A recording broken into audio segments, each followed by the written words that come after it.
She pleaded for help, but the doctor was on his phone. The hallway was cold.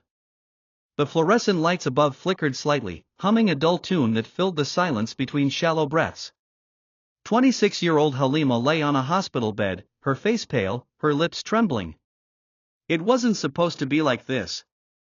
She had come to the hospital because she trusted it. Because when her abdominal pain worsened and the vomiting wouldn't stop, she believed the emergency room would help her. Instead, it became the place where her voice was ignored until it vanished forever. It all began 2 nights before.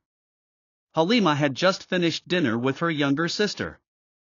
She complained of stomach cramps, but brushed it off as indigestion. "I'll sleep it off," she said with a smile. But by midnight, she was vomiting. By dawn, the pain was unbearable.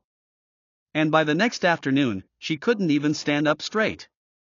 Her sister begged her to go to the hospital. So they went. To a place they thought was safe. The emergency room was crowded, but not overwhelmed. Halima clutched her stomach, barely able to sit.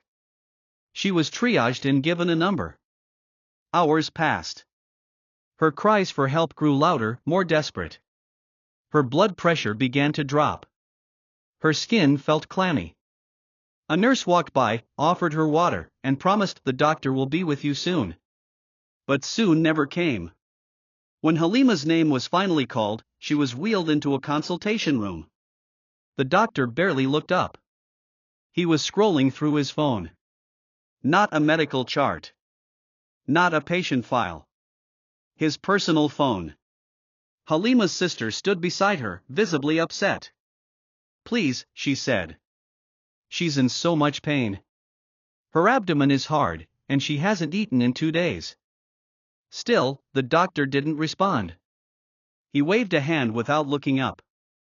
"It's probably gastritis. Give her pain relief and fluids." "But shouldn't you examine her?" her sister asked. He looked up briefly. Then back at his screen. "I've seen 100 like her today. It's nothing serious."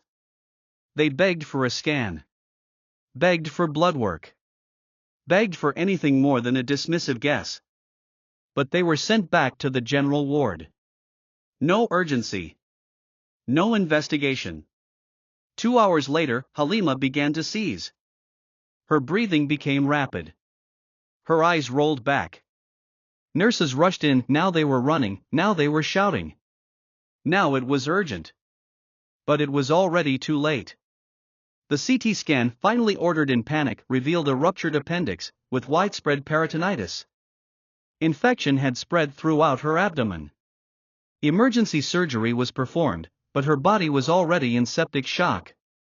She never woke up. Her sister stood by her bedside for hours, praying. Hoping. Whispering. But Halima's heart stopped in the ICU that night. 26 years old. No history of illness. Dead, because a doctor didn't listen. Didn't care. Didn't look up from his phone. The hospital issued a brief statement. "We regret the outcome and offer our condolences to the family." That was it. No apology. No investigation. No consequences. Halima's story is not rare.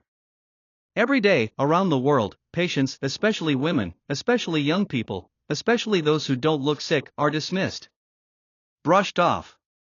Told it's nothing serious. Told to wait. Told to stop complaining. And by the time someone finally pays attention, it's too late. She pleaded for help.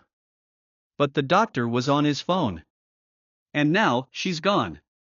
If you believe stories like Halima's deserve to be heard, subscribe for more untold stories of justice delayed.